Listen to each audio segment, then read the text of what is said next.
አይነት አይናውጣ ሰው እንዳለ ግን ማለት ነው። የሰው ያምረኝ የራሴ ይዛለሁ እስከዚህ ባለው እጅ ልጅ በቃ የራሷን የምትወድ ለሰው ማምራት አይነት ሰው እንደሆነች ነው የምትረዳው። ተረዳኸኝ አይደለ? ከዛ ምትልላለች የህይወት ነገር የኮኮብ ሚስጥር ሲያገናኘን በርቶ በፍቅር በእርሱም ሳይሆን በጎዳና ተገጣጠምን ፍቅራችን ጸናለች። ፍቅር ማለት ነው የሰው አልፈልግም ማለች። ላስመልጥሽ ፈልጊያለሁ ግን ልጁና እኔ እንዋደደ ኮኮባችን ገጠመ እያለቻት ነው። ቤስት ፍሬንዷን ማለት ነው። ኮኮባችን ገጠመ ምንም ማድረግ አይቻልም። ከዛ የጭካኔዋ ጭካኔ ማለት ነው እውነቴ ደስ ቢልግ ጭራሽ ፊቷ ላይ እያሸችው ነው ወሰድኩት እያለች አላሰብኩም አንቺ ልነጥቅሽ ካለች በኋላ ነው የገረመችኝ። ይሄን ሁሉ ሰርታ ይሄን ሁሉ በደል ፈጽማ ልጅቷ ላይ ምንድነው የምትለው? ተያትሚኝ የማልጠላሽ ጥሩ ሰው ነሽ ምን አባሽ ስለሆንሽ ነው የምታያት አንቺ ሲጀመር እሷ ትጠላሽ እንጂ እና ላይክ በጣም ታትሚ ዳትስጊ ምናምን ብላ ትቀጥላለች። ከዛ በሁለተኛው ደግሞ ትመጣና ትደግመዋለች። አስበለጥሽ አላሰብኩም እምላለሁ ምናምን ካለች በኋላ ምንድን ነው የምትለው? የመኖር ሚስጥር ፈቅዶ ሲያጣምር ሲሆን ሆነና እታ ፍቅር መንገዴን ሳየው በእውነት ጎዳና ለራሴ ያደለው ፍቅር ሆነና ፍቅር ጸንቶ ቢያስጨንቀኝ ለኔ ያለው ላንቺ አይሆንሽ ሙሉ ዝጋው በቃ። ይሄ መልእክት ያስተላለፈችው ለሄርሜላ ነው። ሩታም ምን አለች? ጉድ እኮ ነው እውነትም አይናውጣ የኔው ጉድ ብላለች ማለት ነው። ሰላም ውድ ቤተሰቦቼ ሰላማችሁ ይብዛ። ለዚህ ቻናል አዲስ ሆናችሁ ሰብስክራይብ፣ ላይክ፣ ሼር እያደረጋችሁ ቤተሰቡ ነው ሁሌም አዳዲስ ትኩስ ቪዲዮዎችን የምታገኙበት ቻናል ነው። እናም ሩታ የተናገራችሁን እንግዲህ ሰምታችኋል። ጉድ እኮ ነው እውነትም አይናውጣ የኔው ጉድ ብላለች ማለት ነው። እና ይህን መልእክት እንግዲህ ለሄርሜላ ያስተላልፈች ትገኛለች። ከዛ ኮመንት ላይ ምን አሉ? አፊዛ የኔ ልዩ እኮ በርቺ ፈጣሪ ካንቺ ጋር ይሁን ብላታለች። አማር የኔ ወርቅ አንዳንድ ጊዜ ወርቅ ያለ ቦታው ሲገኝ ረካሽ ነው ይባላል። አንቺ ወርቅ ነሽ፣ ወርቅ ፈጣሪ ከነ ልጁሽ ይጠብቅሽ ብላለች ማለት ነው።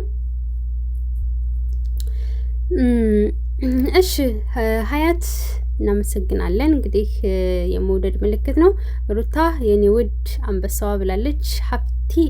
ሀፍቲ የኔ አበባ ከልጅሽ ጋርፋ ብለሽ ነይልኝ ብላለች ማለት ነው። እንግዲህ 00 አር የኔ አበባ ከልዑሌ ኑልን ሩታዬ ብላለች።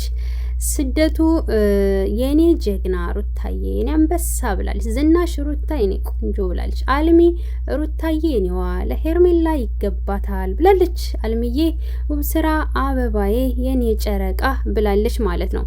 እናም እንግዲህ ሩታ እንዳያችኋት የኔው ጉድ ብላለች ማለት ነው።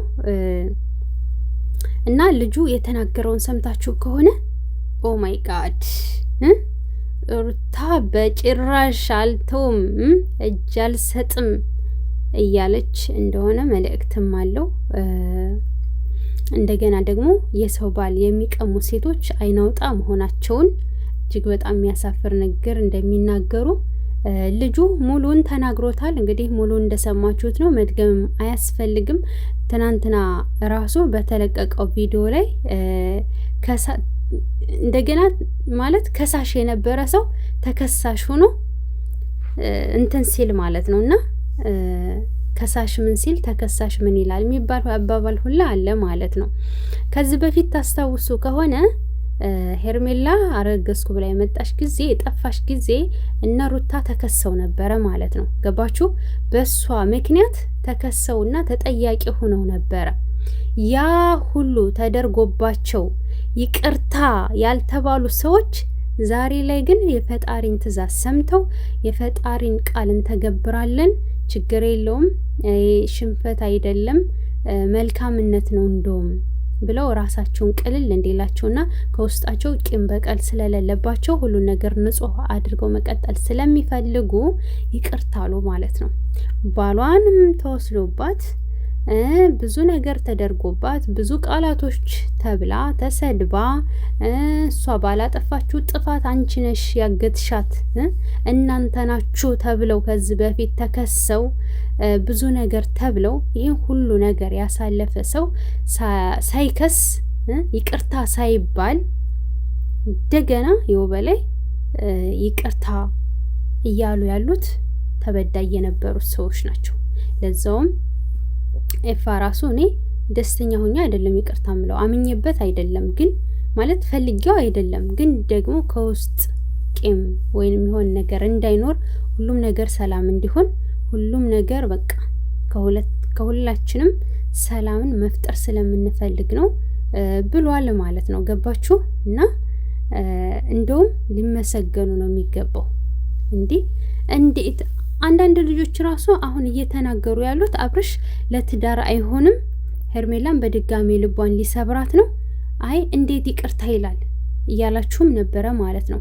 እንግዲህ የልጁ እናት ናት፣ ይቅርታውን ተቀብሏል። ግን ሩታና አብርሽ ተቀራርበው እንደገና በድጋሚ እሷ ጋር ይሄዳል ብላ በመፍራት በስጋት አለቀች። በነገራችን ላይ ሄርሜላ ማለት ነው። እና አይ እኔ ብቻህን ላናግረህ ፈልጋለሁ ይቅርታ አንልም ብላ ገጭ ብላ ጥላ የሄደችው እሷ ናት። ገባችሁ? ምክንያቱም ይቅርታ አለ ማለት አብርሽ ወደ ሩታ ድጋሜ ሊቀርብባት ነው፣ ልትነጠቅ ነው። እንደምትነጠቅ ደግሞ ከዚህ በፊት አሳይታታለች። ያ ነገር እንቅልፍ እየነሳት ይገኛል ማለት ነው። እና ለማንኛውም ከዚህም በኋላ ታያላችሁ።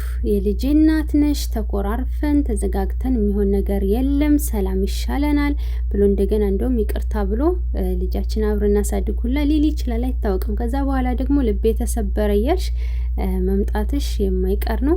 የፍቅርንስ ጉዳይ ምን አደረግሽው? አስቤበት አሳውቅሻለሁ ብለሻት ነበርና በስተመጨረሻ መቋጫው ምን ሆነ? ምንስ ተወሰነ? እሱንም እንድታሳውቁ እንፈልጋለን።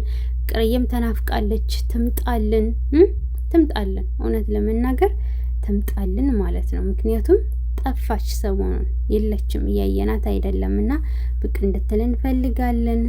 እና የትናንትናው ይቅርታ እነ ሩታ ምን ያክል ራሳቸውን ተቆጣጥረውና ራሳቸውን እንትን ብለው ለይቅርታ ምን ያክል እርቀት እንደሚሄዱ አይችበታለሁ ማለት ነው። አንዳንድ ልጆች ይቅርታ ለምን አለች ምናምን ትላላችሁ። ከተደረገባት አንጻር አዎ አይገባትም ነበረ ይቅርታ ራሱ። ግን ደግሞ አንዳንድ ጊዜ በሰላም ለመኖር ስትፈልጉ ብዙ ነገሮችን ታደርጋላችሁ። ሲቀጥል ደግሞ ይቅር ባይነትን ፈጣሪ ያደለው ነው ይህንን የሚያደርገው። ፈጣሪ ያላደለውማ ሁሌም የሰይጣንን መንገድ መርጦ ሁሌ ጠማማ መንገድን መርጦ ይቀጥላል ማለት ነው። እና እኔ እንጃ ጥንካሬዋን ነው በዚህ ውስጥ ነው። በነገራችን ላይ ማለት አብዛኞቻችን እንደዚህ አናደርግም፣ አንችልም።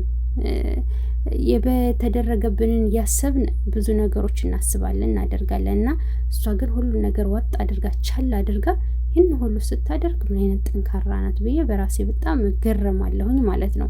እናም የኔ ውዶች እንግዲህ ልጁ ያለውን በደንብ ስሙት ማለት ነው። በደንብ ስሙት ምን እንደሚል በቀልድ አስመስሎ የሚናገራቸው ነገሮች እንደምታያቸው ናቸው። ላይክ ሰብ አድርጎ በቀጣይ ቪዲዮ እስከምንገናኝ ሰላም ቆዩልኝ።